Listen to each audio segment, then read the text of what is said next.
Sibenumuti, Manugunda Garalaha Chuluru, Lua Ferende Garifuna. Welcome, blessings.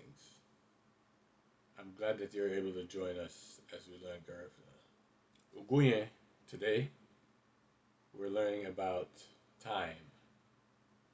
And time in Garifuna is Ora. Ora.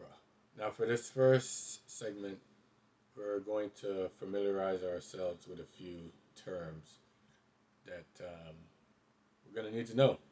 So let's go to the blackboard, chalkboard. All right, so the first term we should be familiar with is obviously time.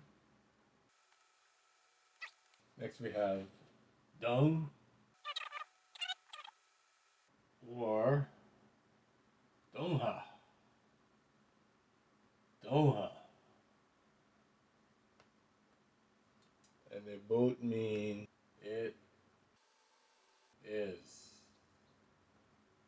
Then we have donghali. Donghali means it is past the certain hour. Like donghali nefu. It is past 9 o'clock. Then we have la dora. La dora. Or Dong Memeli. It is almost. It's creeping up on. It's creeping up on 7. Then we have to, which is lu. I want to say 5 minutes to 7, so it'd be singa minuto lu said 5 minutes to 7. Then we have after, which is larigi or larigi.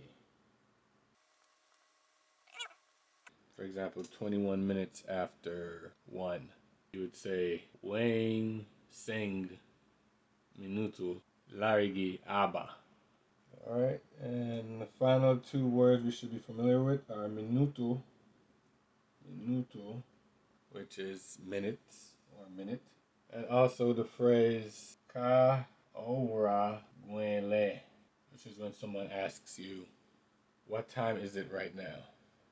So that is it for this first episode. It's quite a bit, but like I said, it was just to get familiar with these terms that we're going to be putting to use in the next episode. I truly appreciate your time. Look forward to seeing you in part 2. As always, Sareme, ayo.